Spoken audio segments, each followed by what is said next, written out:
வாசிங்க பார்க்கலாம். யோவான் எழுதின சுவிசேஷம் 20ஆம் அதிகாரத்தில் 29வது வசனம். அதற்கு இயேசு தோமாவே நீ என்னை கண்டதினாலே விசுவாசித்தாய் காணாதிருந்தும் விசுவாசிக்கிறவர்கள் பாக்கியவான்கள் என்றார். ஆமென் சொல்லுங்க பார்க்கலாம். இந்த இடத்துல நான் உங்களை பார்த்து ஒரு சுருக்கமான செய்திகளை சொல்ல நான் விரும்புகிறேன். நல்லா கவனிக்கணுங்க. ஆண்டவர் சொல்லக்கூடிய காரியம், ஆண்டவர் எதை உங்ககிட்ட ரொம்ப அதிகமாக விரும்புகிறாருனாக்கா, ஒரு அற்புதத்தை கர்த்தர் செய்து இயேசு பெரியவர் என்று நீங்கள் சொல்வதை காட்டிலும், ஒரு அற்புதம் நடப்பதற்கு முன்பதாகவே உங்கள் உள்ளத்திலிருந்து இயேசு பெரியவர் என்பதை சொல்வதற்கு நீங்கள் கற்றுக்கொள்ள வேண்டும். எத்தனை பேர் ஆமேன்னு சொல்கிறீங்க? இன்னைக்கு நிறைய பேருடைய வாய்மொழி என்ன கேட்டிங்கனாக்கா, எனக்கு இந்த காரியம் நடந்துருச்சுனாக்கா நான் ஏசப்பாவை ஏற்றுக்கிறேன், எனக்கு இந்த காரியம் நடந்துருச்சுனாக்கா உண்மையாகவே அவர் தெய்வம்னு சொல்லி நான் நம்புகிறேன், எனக்கு இந்த காரியம் நடந்துச்சுனாக்கா நான் ஆண்டவருக்காக வாழ்கிறேன், ஆண்டவருக்காக நான் விட்டு கொடுக்குறேன் அப்படின்ட்டு சொல்கிறாங்க. ஒரு ஆமேன்னு சொல்லுங்கள் பார்க்கலாம். ஆனால் ஆண்டவர் என்ன சொல்கிறாருனாக்கா, ஒரு காரியத்தை நான் உனக்கு செய்து அதற்கு பிறகு நீ நம்புறனாக்கா அப்போ மேலே எனக்கு அந்த அன்பு வராது. அப்போ வராது அன்பு. ராமேன்னு சொல்லுங்க பார்க்கலாம். எனக்கு உன் மேலே எப்போ அன்பு வரும்னாக்கா, ஒரு காரியமும் நடக்காமல் உன்னுடைய வாழ்க்கை கட்டாந்தரையை போல இருக்கிற போது என்னை ஒரு நாள் நிச்சயமாய் தேவன் துளிர்க்க வைப்பார் என்கிற நம்பிக்கையோடு கூட உன் பிரயாணம் இருக்கு பாருங்க, உன் ஜெபம் இருக்கு பாருங்க, அதில் தான் அவருடைய ஆசீர்வாதத்தை கர்த்தர் வைப்பாரா. இந்த இடத்துல இருக்கிற உனக்கு எனக்கு பேரே விசுவாசிகள், விசுவாசிக்கிற கூட்டம், நம்புற கூட்டம்.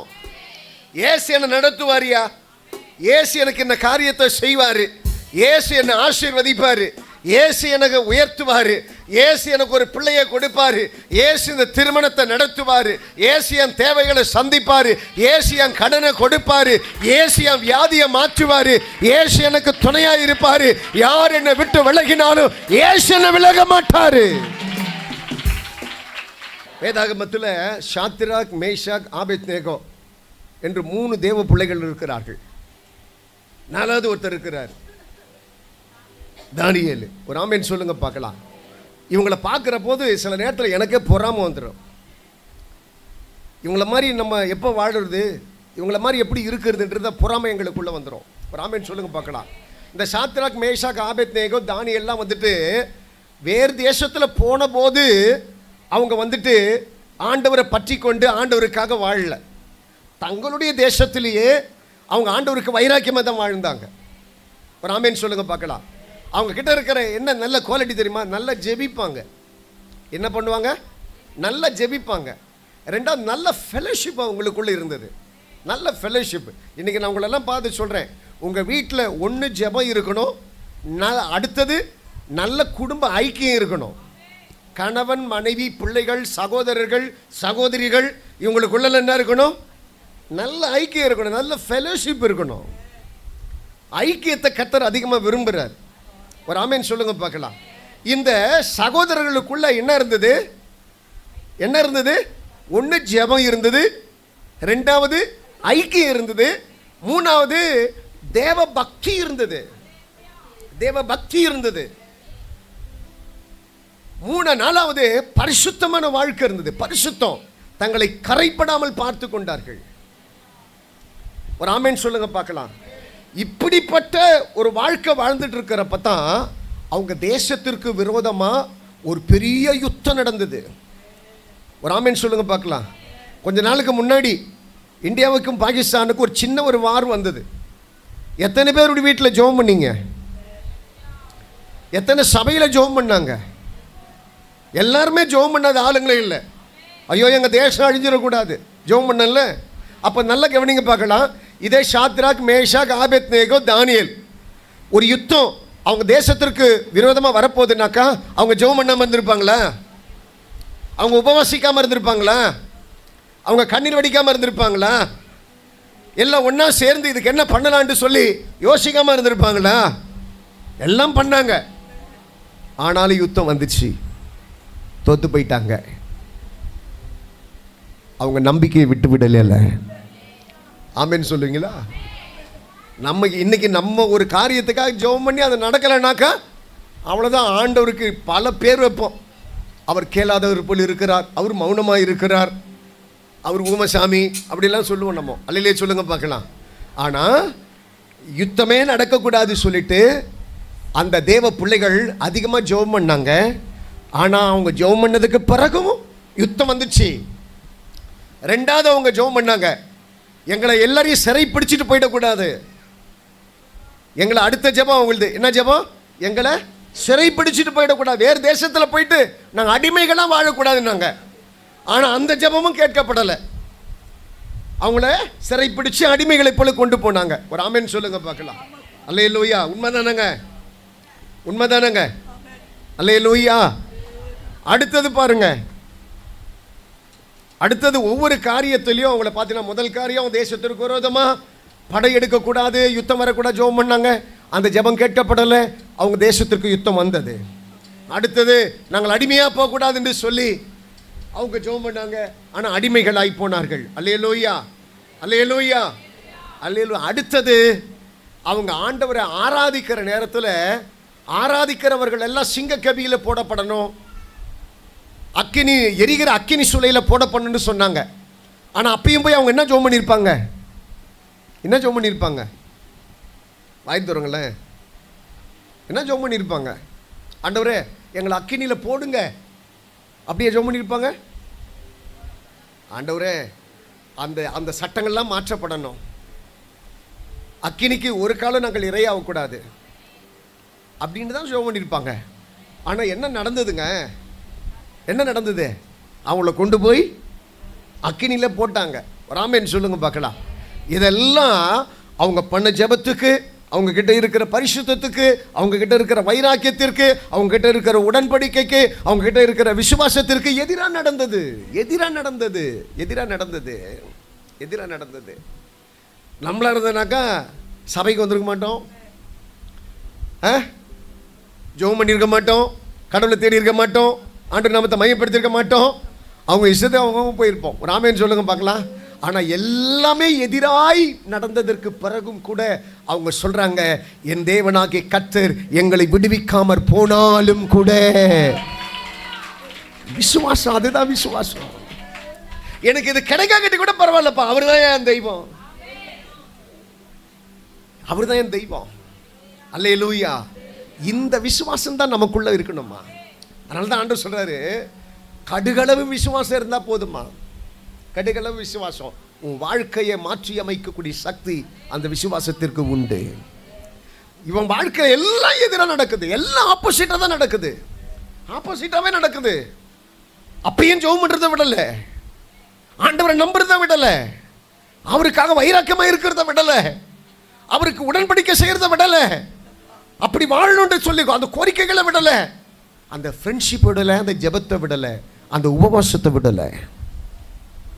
எல்லாம் எதிராக நடக்கிற போது கூட அவன் நம்பிக்கை ஆண்டவருக்கு மேலேயே இருக்குது. ஆண்டவர் தங்களை படத்தை நடத்துவார்ன்ட்டு சொல்லி நினைக்கிறான். நெருப்பில் விடுற தள்ள போது கூட அவனுக்குள்ள பயம் வர. இல்லை இல்லை இல்லை இல்லை இல்லை, நாங்கள் ஆண்டவரை மறுதளிச்சிடுறோம், இல்லை ஆண்டவரை ஆராதிக்க மாட்டேன்ட்டு சொல்லலை, செத்து போனாலும் அவருக்காக நாங்கள் சாவோம். இதுதான் நம்பிக்கை, இதுதான் நம்பிக்கை. நம்ம அற்ப விசுவாசிகள் ஆண்டவர் கொடுக்கிற போது ஆண்டவர் நல்லவர் என்று சொல்கிறதும், ஆண்டவர் கொடுக்க கட்டி ஆண்டவர் கெட்டவர் என்று சொல்கிறதும், மறுதளிக்கிற வாழ்க்கை நம்மளுக்குள்ளே இருக்கக்கூடாதுங்க. அது உண்மையான வாழ்க்கை அல்ல, அதுதான் வெள்ளையடிக்கப்பட்ட கல்லறை. ஆண்டவர் சொன்னார்ல, வெள்ளையடிக்கப்பட்ட கல்லறையா இருக்கிறீங்களேன்றாரு. அது என்ன வாழ்க்கை தெரியுமா? கர்த்தர் கொடுக்கிற போது ஆமே நாமே நாமே நாமேன்னு சொல்றது. ஆண்டவர் கொஞ்சம் அந்த கதவு அடைக்கப்பட்டு இருக்கிறதை கண்டால் உடனே மனம் சோர்ந்து விடுகிறது. உடனே ஆண்டவருக்கு விரோதமாக பேசுறது, ஆண்டவருக்கு விரோதமாக செய்கிறது தவறு தவறு தவறு தவறு தவறு. எது என்னுடைய வாழ்க்கையில் எப்படி இருந்தாலும் சரி, ஆண்டவர் தான் பெரியவர், ஆண்டவர் தான் பெரியவர். அல்லேலூயா, அல்லேலூயா, அல்லேலூயா. இஸ்ரவேல் ஜனங்க நல்ல கவனிக்க பார்க்கலாம். இஸ்ரவேல் ஜனங்க நல்லா கவனிக்கணும். இஸ்ரவேல் ஜனங்க எரிகோனுடைய மதிலை எத்தனை முறை சுத்தினாங்க? எத்தனாவது முறை உடைஞ்சது? நல்லா கவனிச்சிங்களா? நல்லா கவனிச்சிங்களா? நல்லா கவனிச்சிங்களா? எத்தனை முறை சுத்தினாங்க?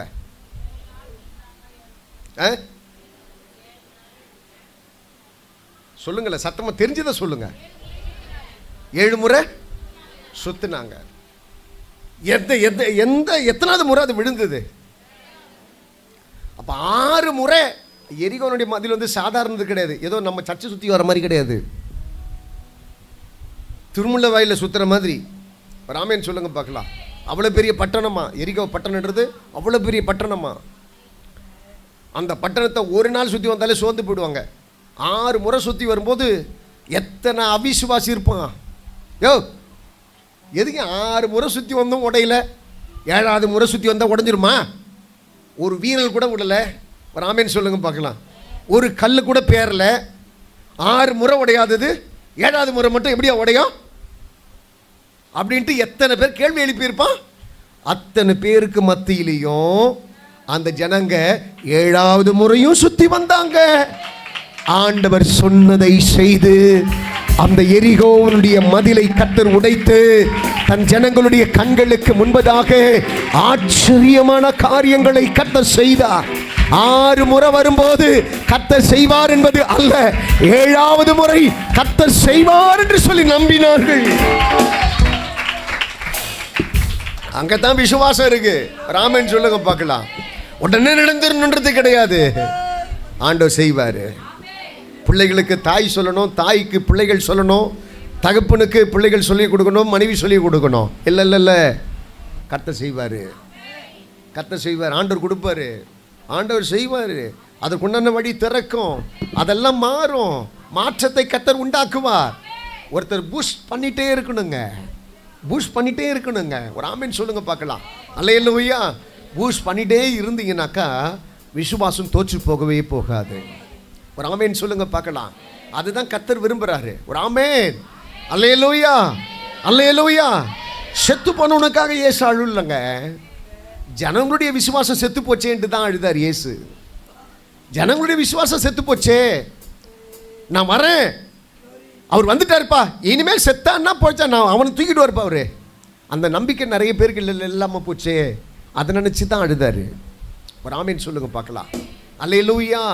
செத்தவனை குறித்து அழுலங்க, ஏன்னா அவருக்கு தெரியும் அவன் சாவலன்றது, அவருக்கு தெரியும்.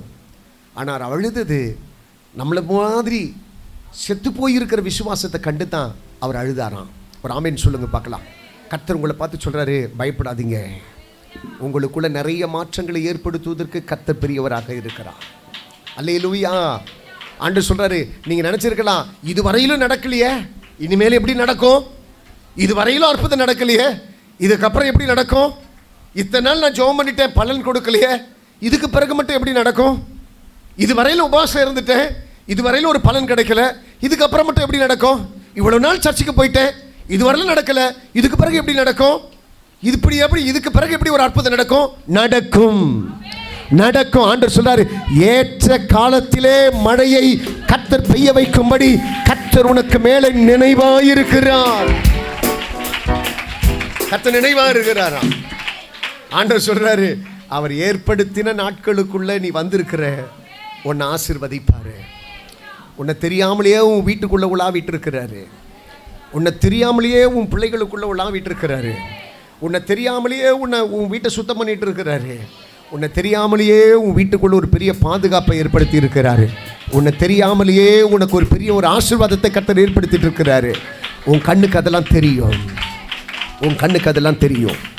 கர்த்தர் அவைகளை தெரிய வைப்பார். ஒரு ஆமென் சொல்லுங்க பார்க்கலாம். அல்லேலூயா, அல்லேலூயா, அல்லேலூயா. அதனால்தான் ஆபகுக் தீர்க்கதரிசியின் புஸ்தகத்தில் 3ஆம் அதிகாரத்தில் 17-18 வசனத்தை வாசிக்கிற போது தீர்க்கதரிசி அழகா சொல்றாரு. வாசிங்க பார்க்கலாம். போனாலும் போனாலும் அற்று போனாலும் போனாலும் போனாலும் போனாலும் எத்தனை பேர் ஆமென் சொல்லுவீங்க? எதெல்லாம் என் வாழ்க்கையில் எனக்கு எதிரடையாக இருந்தாலும், என்னுடைய வாழ்வாதாரத்திற்கு எதெல்லாம் எனக்கு எதிராக இருந்தாலும், உனக்கு இந்த காரியெல்லாம் நடக்காதுன்னு சொல்லி எத்தனை பேர் என்னை பார்த்து சபித்தாலும், உனக்கு இந்த காரியெல்லாம் நடக்காது சொல்லிட்டு எத்தனை பேருடைய நாவுகள் எனக்கு விரோதமாக எழும்பினாலும் சரி, என் கோலை துளிர்க்க வைப்பதற்கு ஒரு தெய்வம் இருக்கிறார். அவர் என்னை நடத்துவார். நம்புறீங்களா? நம்புறீங்களா? அந்த நம்பிக்கையில தாங்க நான் வாழ்ந்துட்டு இருக்கிறேன். ஆபகுக்கு அதை தான் சொல்றாரு. ஆபகுக்கு சொல்ற வார்த்தைகளுக்கெல்லாம் அர்த்தம் இருக்குது. ஒரு ஆமென் சொல்லுங்க பார்க்கலாம். அத்திமரமும் அந்த அத்திமரமும் வயல்களும் உணவை குறிக்கிறது. திராட்சை செடி என்பது கொண்டாட்டத்தை குறிக்கிறது. ஒலிவமர எண்ணெய் என்பது விளக்கையும் அபிஷேகத்தையும் குறிக்கிறது. ஆட்டு மந்தை என்பது செல்வத்தை குறிக்கிறது. உங்களுக்கு புரிஞ்சுதா? இதெல்லாம் வாழ்க்கையில் வனாந்தரமாய் மாறினாலும் உன்னை நேசிக்கிற தேவன் இருக்கிறார். அதை தலைகீழாக புரட்டுவதற்கு தேவன் பெரியவர். உங்களுக்கு நடந்த சம்பவத்தெல்லாம் பாருங்க. இருக்கிற கொஞ்சம் மாவையும் கொஞ்சம் எண்ணெயும் வச்சுட்டு ஒரு சில அடைகளை சுட்டு சாப்பிட்டுட்டு செத்து போயிடலான்னு சொல்லிட்டு ஒரு தாயும் மகனும் விறகு பொறுக்கிட்டு இருக்கிறாங்க. ஒரு தீர்க்கதரிசியை கர்த்தர் அனுப்பினார். அவருடைய பாத்திரத்தை கர்த்தர் ஆசீர்வதித்தார். அவர்கள் ஆயுசு நாட்கள் கூட்டப்பட்டு பலருக்கு ஆசீர்வாதமாய் இருந்தார்கள்.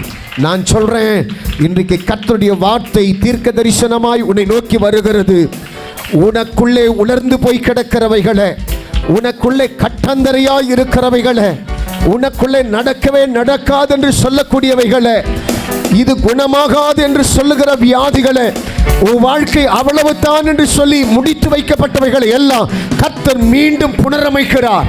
கர்த்தர் மீண்டும் ஆரம்பிக்கிறார். கர்த்தர் மீண்டும் அதை தோண்டி எடுக்கிறார். ஆண்டவர் சொல்றாரு, நம்பிக்கையுடைய சிறைகளே அரணுக்கு திரும்புங்கள், இரட்டிப்பான நன்மையை தருவேன், இன்றைக்கே தருவேன், பெற்றுக்கொள், பெற்றுக்கொள், பெற்றுக்கொள். நான் உனக்கு நன்மை செய்ய நினைக்கிறேன். எல்லாம் எல்லாம் எல்லாம் அப்படியே எடுத்து நில்லுங்க பார்க்கலாம். ரீகாபா லத்தினத ரிபியா, ரீகாபா லஷிதா ரியா கத்தினத நிமியா, ரீகாபா லத்தினத ரபுத்தினத நிமியா கரபா லிபியா. ஆண்டவர் சொல்றாரு, ஒரு புதியதொரு ஒரு அழகான ஒரு மாற்றத்தை ஏற்படுத்த நினைக்கிற தெய்வம் அவர். உன் விசுவாசத்தை தட்டி எழுப்ப நினைக்கிற கர்த்தர் அவர். உன் விசுவாசத்தை முளைக்க பண்ண நினைக்கிற கர்த்தர் அவர். எல்லாம் அப்படியே வாய்களை திறந்து சொல்லுங்க பார்க்கலாம். என்னால் முடியாது, அவ்வளோதான் அப்படின்ட்டு நான் நினைச்சதெல்லாம் முடிஞ்சு போச்சு. என்னை கர்த்தர் கட்டுவித்து எழுப்ப போகிறார். என்னை கட்ட தட்டி எழுப்ப போகிறார். எத்தனை பேர் ஆமீன் சொல்லுவீங்க? என் தலையை உயர்த்துவார், என்னை மேன்மை படுத்துவார். எல்லா கையை உயர்த்தி, என் தலையை உயர்த்துவார், என்னை மேன்மை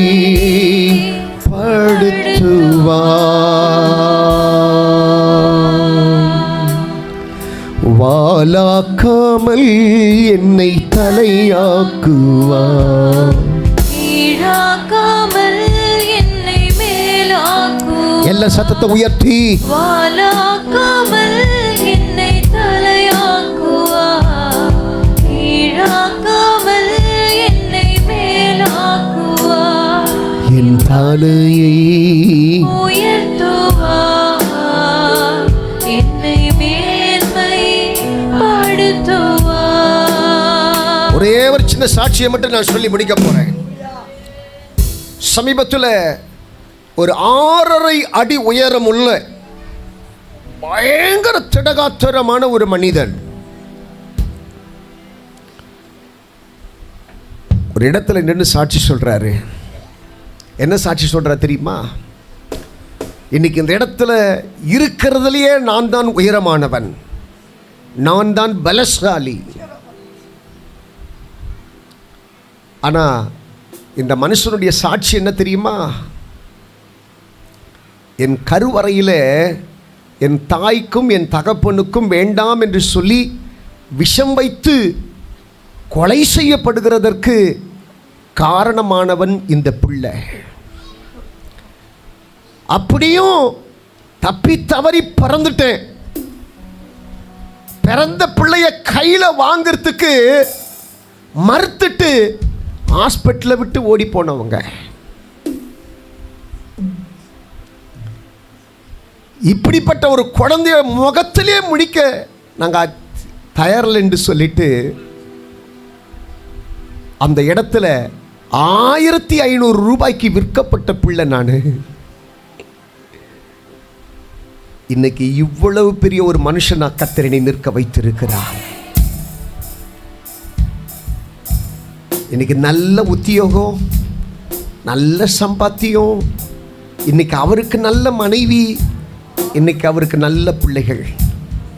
பாருங்க, உன்னை பெற்ற தாய் கூட, உன்னை பெற்ற தகப்பன் கூட, நீ பெற்ற பிள்ளைகள் கூட உன்னை உடைத்து உன்னை ஒன்றும் இல்லாமல் தூக்கி எறிய நினைக்கலாம். மனம் மட்டும் உடைஞ்சிடாத. உன்னை படைத்த ஒரு தெய்வம் உன் கூடவே இருக்கிறார். ஒரு காலமும் அவர் உன்னை தள்ளிவிட மாட்டார். ஒரு காலமும் அவர் உன்னை விட்டு விலக மாட்டார்.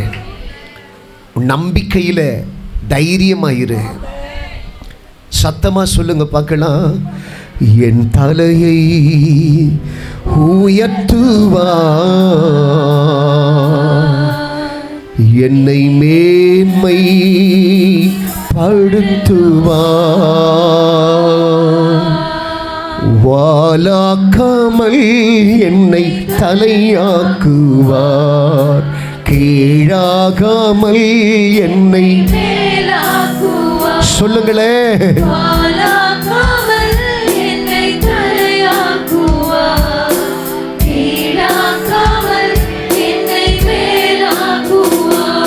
என் தலையை உயர்த்துவார், என்னை மேன்மை படுத்துவார். சத்தமா தலையை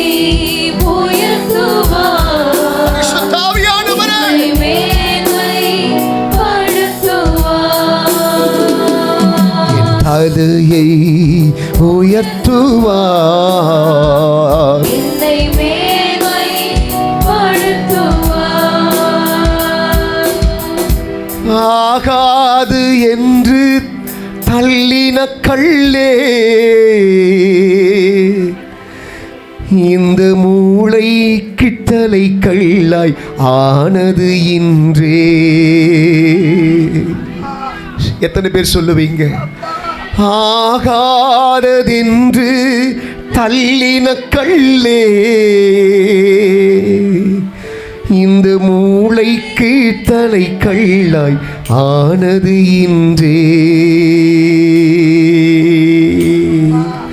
மாறாதவர், என்னை மறவாதவர், அம் தோளில் என்றும் என்னை சுமக்கின்றவர்.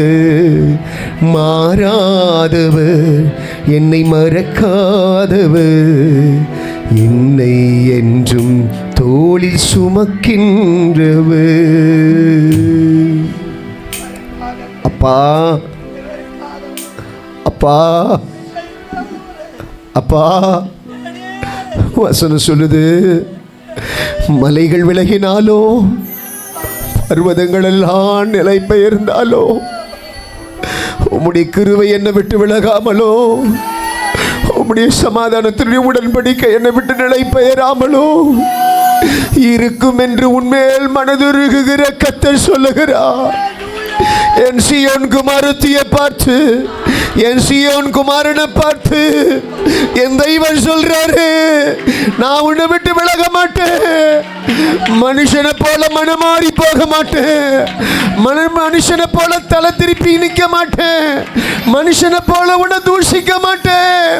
மனுஷனை போல உன்னை உடைச்சி போட மாட்டேன். மனுஷனை போல உன்னை விட்டு விலக மாட்டேன்.